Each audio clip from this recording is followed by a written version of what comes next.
পূর্ব মেদিনীপুর জেলার কাঁথি লোকসভা কেন্দ্র বলা হয় এটি মেদিনীপুরের অধিকারী পরিবারের দুর্গ।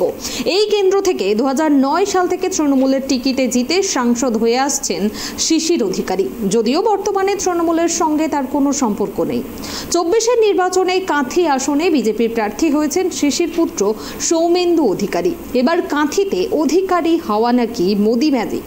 কোন ফ্যাক্টর কাজ করবে শুনুন ট্রাইব টিভিকে দেওয়া একান্ত সাক্ষাৎকারে কি বললেন বিজেপির প্রার্থী সৌমেন্দু অধিকারী। লোকসভা কেন্দ্রে এবার বিজেপির প্রার্থী সৌমেন্দু অধিকারী, তার বাবার আসনে এবার সৌমেন্দুকে প্রার্থী করেছে গেরুয়া শিবির। আর সৌমেন্দু বাবু এই মুহূর্তে আমাদের সঙ্গে রয়েছেন। সৌমেন্দু বাবু, প্রথমে ট্রাইব টিভিতে আপনাকে স্বাগত। 2009 থেকে শিশির অধিকারী এই কেন্দ্রে জিতছেন, তিনি তার জয়ের হ্যাট্রিক হয়েছে। এবার আপনাকে আপনার বাবার কেন্দ্রে বিজেপি প্রার্থী করেছে। এই কেন্দ্রে এবার আপনাদের লড়াই মানে জেতা আসনে জেতার জন্য লড়াই নাকি হারা আসনে জেতার জন্য লড়াই? প্রথমত বাবার আসনে আমাকে বিজেপি প্রার্থী করেনি, ভারতীয় জনতা পার্টির কার্যকর্তা হিসেবে আমাকে দল এখানে প্রার্থী করেছে।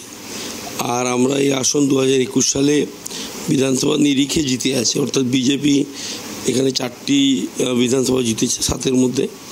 মোট ভোটের নিরিখে 29,000 প্লাস ভোটে এখানে আমরা 21 সালে এগিয়ে আছি। আর এইবারের নির্বাচনে আমি মার্জিনের কথা বলবো না, তবে 7টি বিধানসভা জিতে আমরা এই লোকসভা মোদিজিকে উপহার দেবো। আমি প্রার্থীপদ ঘোষণা হওয়ার দিন বলেছিলাম 2 তারিখ, তখন সংগঠনের ভিত্তিতে বলেছিলাম। আজ সংগঠন এবং মানুষের যে সাড়া গত প্রায় 2.5 মাসের প্রচারে পেয়েছি, তার ভিত্তিতে দাঁড়িয়ে বলছি 7টি বিধানসভা জিতেই আমরা কাঁথি লোকসভা জিতব। মেদিনীপুরে অধিকারী পরিবারের একটা হাওয়া রয়েছে, এটা অধিকারী গড় বলা হয়। এবারেও কি এই কেন্দ্রে অধিকারী গড়ের হাওয়ায়, অধিকারী পরিবারের হাওয়ায় ভোট হবে নাকি মোদি ম্যাজিকের ওপর ভরসা করছেন? দেখুন, পারিবারিক বিষয় নয় এখানে, তাহলেও এটা আমি অস্বীকার করতে পারি না। শিশির অধিকারী তিনি একজন দীর্ঘদিনের এখানে রাজনীতিবিদ, তার একটা বিরাট মাপের একটা হিমালয়ান একটা উপস্থিতি এই কেন্দ্রে, এই এলাকায়, পূর্ব মেদিনীপুর জেলায় তার রয়েছে। আর শুভেন্দু অধিকারী বিরোধী দলনেতা, তিনিও আমার দাদা।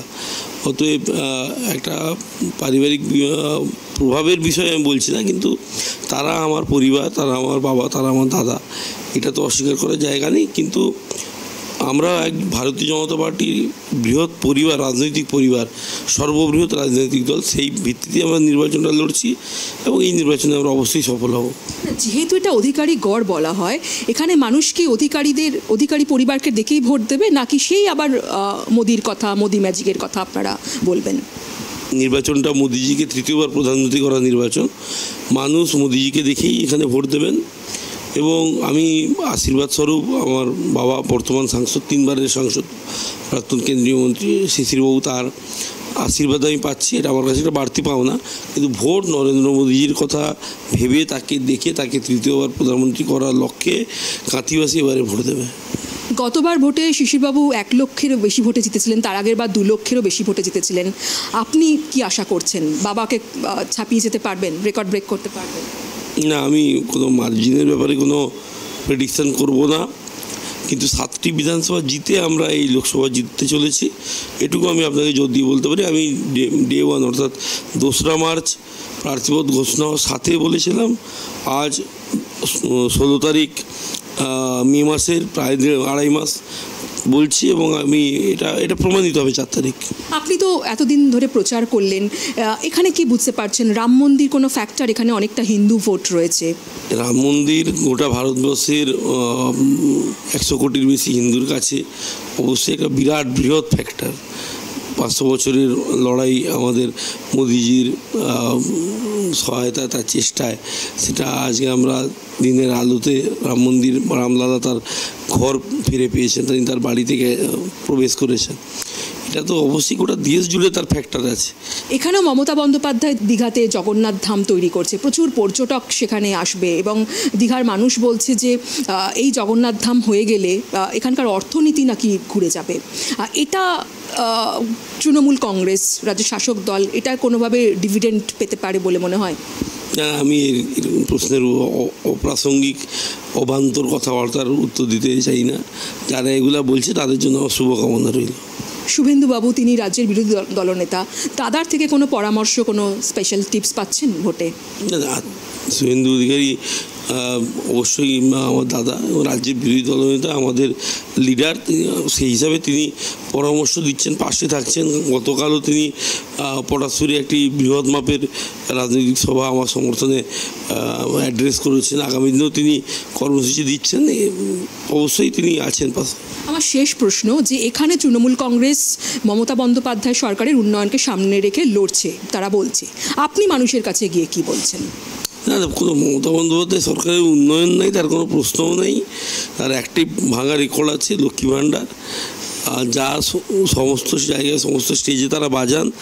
আমরা অন্নপূর্ণা যোজনাতে মায়েদেরকে আরও সশক্তিকরণ করব। আমরা প্রতিশ্রুতি দিয়েছি বিজেপি সরকারের অন্নপূর্ণা যোজনা এখানে লাগু হবে, এবং আমরা মোদিজির উন্নয়নের ভিত্তিতে 175টা উন্নয়ন প্রকল্প, জনমুখী প্রকল্প সারা দেশকে এগিয়ে নিয়ে যাচ্ছে। বিকশিত ভারত গড়ছে, আগামী দিনে ভারতকে আরও এগিয়ে নিয়ে যাবে। তারই এজেন্ডার উপর আমরা সংকল্পপত্রের উপর নির্বাচন লড়ছি।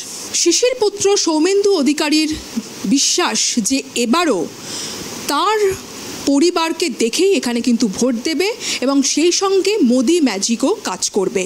তাই মমতা বন্দ্যোপাধ্যায়ের উন্নয়নকে কোনোভাবেই তারা গুরুত্ব দিতে চাইছে না। ক্যামেরায় সূর্যশঙ্কর অধিকারীর সঙ্গে দেবযানী সরকার, ট্রাইব টিভি বাংলা, কাঁথি। আপনারা দেখছেন ট্রাইব টিভি বাংলা, বাংলার আপন।